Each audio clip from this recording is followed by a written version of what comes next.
ये कहानी तभी की है जब मैं एक जिम में काम करता था। वो जिम 24 घंटे के लिए खुला रहता था। It means I had to do shifts. मुझे नाइट शिफ्ट करने के लिए अच्छा भी लगता था और बुरा भी लगता था। बुरा इसलिए क्योंकि सब जब सोते होते हैं तब मुझे जागना पड़ता था, और अच्छा इसलिए क्योंकि उस शिफ्ट में कोई कस्टमर रहता ही नहीं था। Hardly 1 or 2 people used to come for the gym at night. तो कम लोग आते थे तो ज्यादा चेक इन चेकआउट का टेंशन नहीं रहता था। नाइट शिफ्ट्स में मोस्टली आराम ही रहता था। जिस रात ये किस्सा मेरे साथ हुआ तब मेरी नाइट शिफ्ट चल रही थी। मैं रिसेप्शन के टेबल पे पीसी पे बैठा था। पीसी पे बैठ के ऐसे ही सर्फिंग कर रहा था। देन आउट ऑफ क्यूरियोसिटी मैंने अपने जगह से ही पीपल वॉचिंग करने की सोची। आई मीन जिम में लोगों पे ध्यान रखने की सोची, या फिर आप कह सकते हो लोगों पे नहीं, एक ही इंसान पे, क्योंकि उस वक्त जिम में बस एक ही इंसान था। जब भी मैंने देखा वो कुछ कर नहीं रहा था, वो बस विंडो से बाहर देख रहा था। जिम में 2 सेक्शंस है, एक फ्रंट और दूसरा बैक। जहाँ पे मैं बैठा था वहाँ से बैक सेक्शन दिखता नहीं है, और वो आदमी नॉर्मली चलते हुए बैक सेक्शन में चला गया and he disappeared from my view.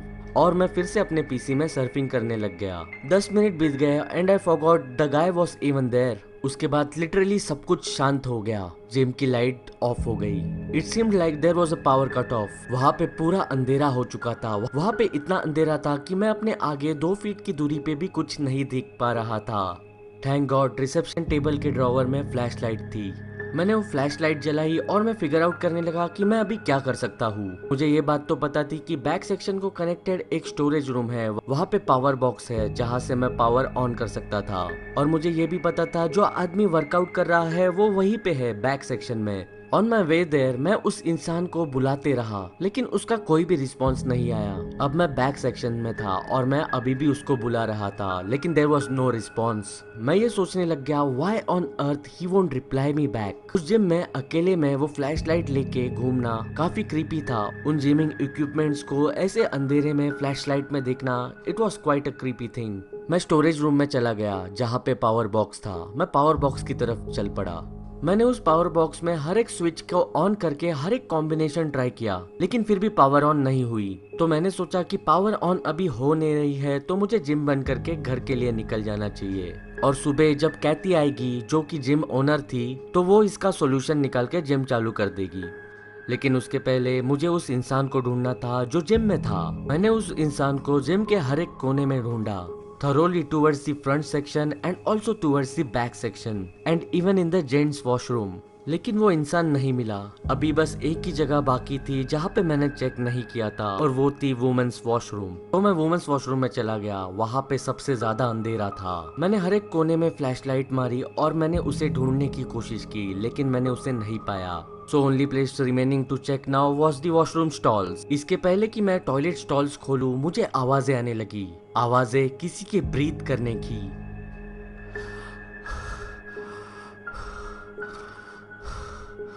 ये ब्रीथिंग नॉइजेस काफी सिक और डरे हुए लग रहे थे। मैंने सोचा कि मुझे अभी स्टॉल का दरवाजा खोल लेना चाहिए, लेकिन मुझ में थोड़ी सी भी हिम्मत नहीं हो रही थी कि मैं उस दरवाजे को खोल दूं। मैंने कहा, क्या तुम अंदर हो? No answer. मैं नील डाउन हुआ और नीचे से स्टॉल के गैप में से अंदर झांक के देखने लगा। वहाँ पे मैंने 2 पैर देखे। वो वहीं पे खड़ा था, स्टॉल डोर के पीछे। लिटरली मैं उसे फेस कर रहा था और वो मुझे। It was quite weird. मैं वहाँ से उठा और भागते हुए वॉशरूम के बाहर चला गया। मैं भागते हुए फ्रंट डेस्क की तरफ गया और सोचने लगा कि मैं अभी क्या कर सकता हूँ। मैंने कैथी को फोन किया जो कि जिम की ओनर थी, लेकिन मे भी शायद वो तभी सो रही थी तो उसने फोन रिसीव नहीं किया। मैंने उसके फोन पे 2 वॉइस मैसेजेस छोड़े। द ओनली अदर थिंग जो कि मैं करने की सोच सकता था कि मैं पुलिस बुला लूं, और मैंने पुलिस बुला ली। मुझे पता नहीं पुलिस को एग्जैक्टली मैं क्या बोलूं। मैंने बस पुलिस को ये कहा कि एक सस्पिशियस इंसान जिम में घुस आया है और मैं 90% श्योर हूँ कि उसने इस जिम का पावर कट ऑफ किया है।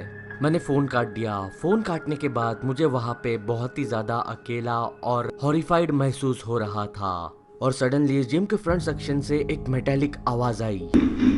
वो आवाज ऐसी थी जैसे कि कोई जिम का ऑब्जेक्ट नीचे गिरा हो। मैंने फ्लैशलाइट जिम के फ्रंट सेक्शन में घुमाई और उस कस्टमर को कहा कि अभी मैं जिम बंद कर रहा हूँ, आप बाहर आ सकते हो।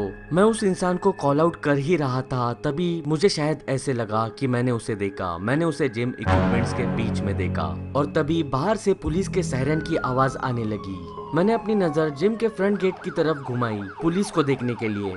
और जब ही फिर से मैंने उस आदमी की तरफ नजर घुमाई तभी वो वहाँ पे नहीं था। He was of in a split of second. जो कोई भी घटनाएं मेरे साथ इस जिम में घटी वो मैंने सारी की सारी पुलिस को बता दी। पुलिस ने जिम का हर एक कोना कोना ढूंढा लेकिन उन्हें कोई भी नहीं मिला। पुलिस ने कंक्लूजन निकाला कि वो इंसान जो कोई भी था वो जिम के बैक डोर से बाहर निकल गया होगा।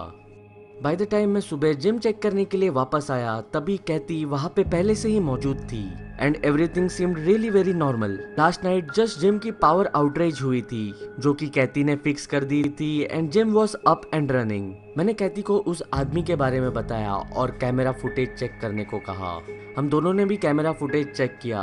ये सीसीटीवी कैमरास इलेक्ट्रिसिटी भी नहीं चलते थे, बस बैटरीज पे चलते थे, तो इसीलिए कैमरा जब पावर कट हुई थी तो फिर भी रिकॉर्ड कर पाए थे। मैंने जिस आदमी को डिस्क्राइब किया था उस आदमी को हम कैमरा फुटेज में ढूंढने लगे। ना उसकी जिम में एंट्री करते हुए फुटेज थी या फिर वर्कआउट करते हुए फुटेज थी या फिर जिम से बाहर निकलते हुए। कहती मेरे पास ऐसे देख रही थी जैसे कि मैं कोई फूल हूँ, लेकिन मैं बहुत ही ज्यादा फ्रीज और शॉक में था। मैंने उसे स्वेयर करते हुए कहा कि उस रात कोई तो जिम में जरूर था and after watching camera footage now I believe कि वो शायद किसी की आत्मा थी जो कि जिम में रात को भटक रही थी। मैं हॉरिफाइड था कि मैं उस जिम में अकेला था उस आत्मा के साथ। मैंने उसी दिन वो जॉब छोड़ दिया। आज भी जब वो इंसिडेंट मुझे याद आता है तो मेरे रोंगटे खड़े हो जाते हैं।